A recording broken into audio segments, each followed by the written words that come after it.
Assalamualaikum warahmatullahi wabarakatuh. Perkenalkan, nama saya Nita Karisma. Di sini saya akan menjelaskan materi tentang kritik formalisme Rusia. Formalisme Rusia adalah gerakan pemikir Rusia yang berasal dari forma atau bentuk. Gerakan ini berkaitan erat dengan futurisme, modernisme, dan strukturalisme. Ringkasnya,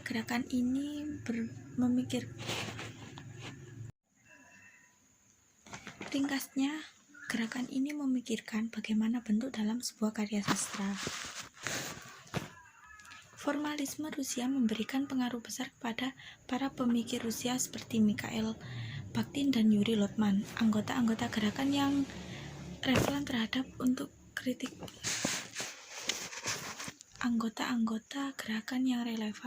kritik sastra modern.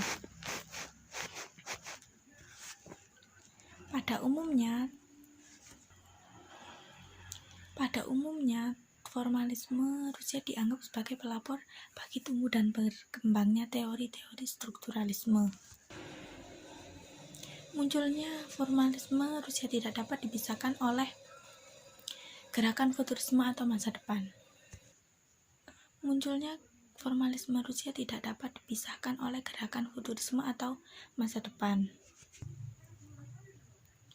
Antara tahun 1910 dan sampai 1915, di Italia dan di Rusia muncul gerakan avant-garde yang dikenal sebagai gerakan futurisme atau masa depan. Secara nihil, mereka menolak dan memberontak mengenai tentang tradisi dan kebudayaan. Mereka memuja zaman modern dengan mesin yang bergerak cepat karena berperan dalam membebaskan rakyat yang tertindas. Gerakan ini sangat radikal sehingga dapat memicu kekerasan dan perang. Di Rusia ada kaitannya dengan gerakan ini, yaitu revolusi Bolshevik, dan di Italia dengan fasisme. Menurut kaum futuris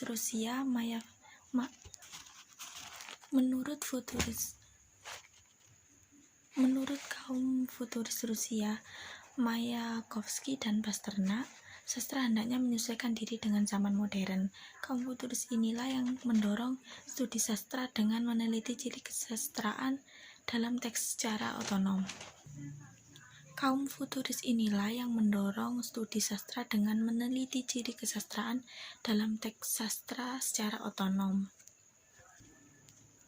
Pada tahun 1930, keadaan politik mengakhiri kegiatan mereka. Beberapa dari kelompok ini, termasuk Rene Walek dan Roman Jakobson, beremigrasi ke Amerika Serikat. Di sana, mereka mempengaruhi New Christianism selama tahun 1940 sampai 1950. Para formalisme Rusia bukan sebuah kelompok yang homogen dan kompak pandangannya, tetapi fokus utama mereka adalah meneliti teks-teks yang dianggap menyimpang dari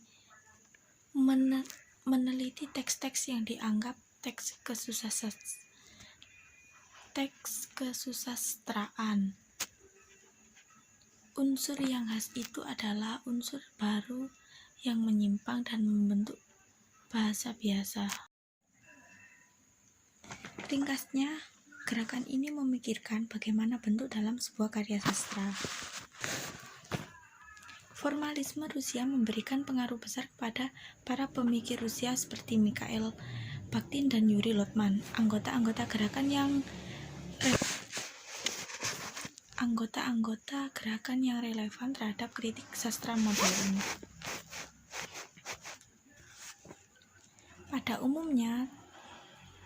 Pada umumnya, formalisme Rusia dianggap sebagai pelopor bagi tumbuh dan berkembangnya teori-teori strukturalisme.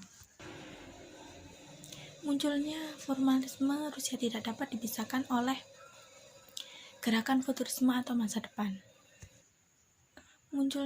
Formalisme Rusia tidak dapat dipisahkan oleh gerakan futurisme atau masa depan.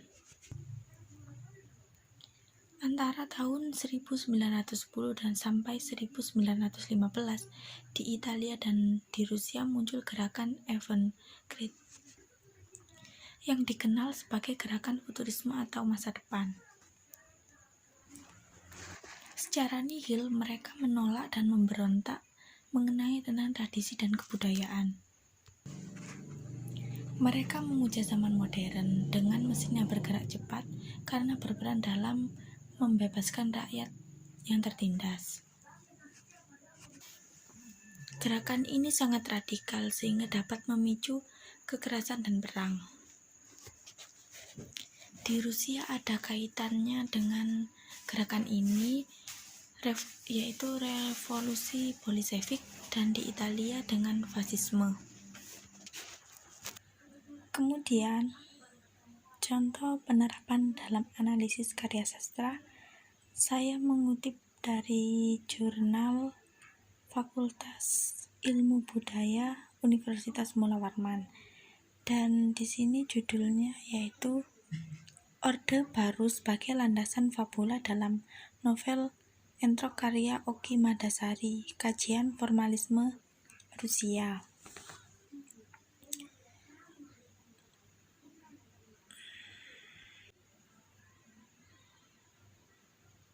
Penelitian ini difokuskan pada analisis fakta-fakta yang digunakan untuk membentuk fabula yang didefamiliarisasikan menjadi sujet dalam novel Entrok karya Oki Madasari.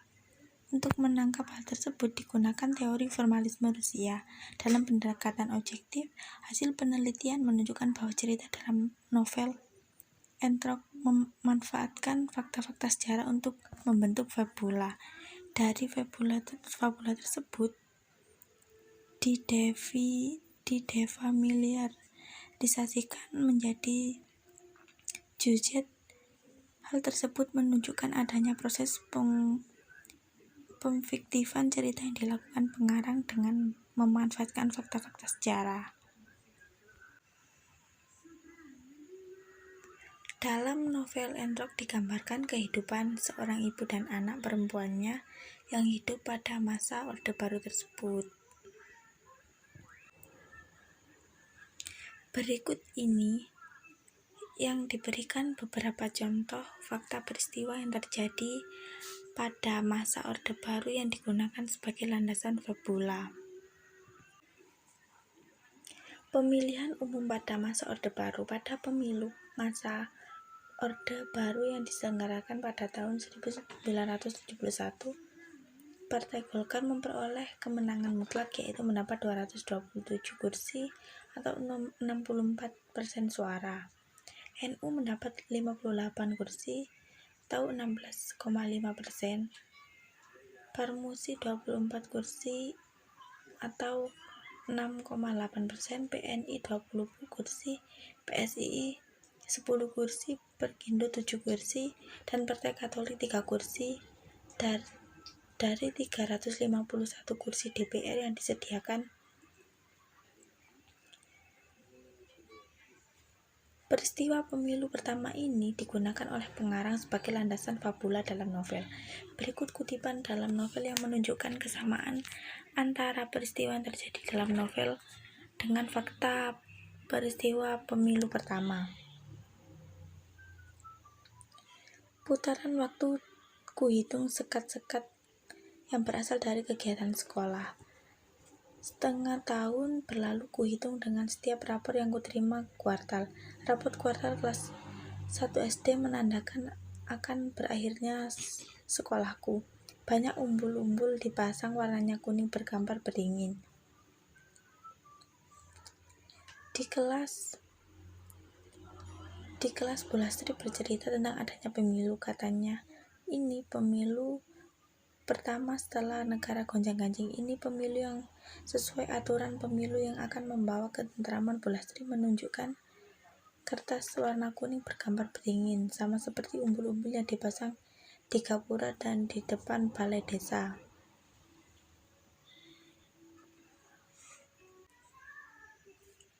Partai Beringin menang hanya bahwa Fakta mengenai pelaksanaan pemilu pertama pada masa Orde Baru dan kemenangan Partai Golkar digunakan sebagai landasan fabula oleh pengarang. Defamiliarisasi atau penganehan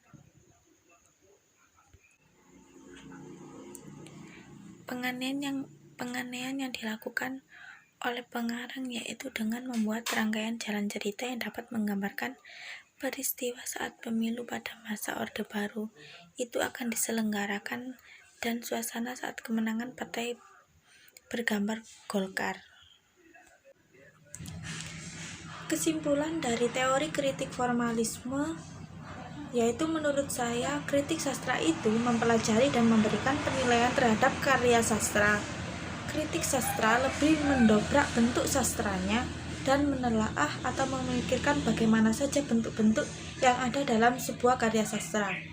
Fokus semangat kajian ini pada kritik sastra yaitu karya sastra itu memiliki masing-masing bentuk karya sastra sendiri-sendiri. Demikian presentasi materi dari saya. Apabila ada kesalahan dan kekurangan kata, mohon maaf ya sebesar-besarnya. Wassalamualaikum warahmatullahi wabarakatuh.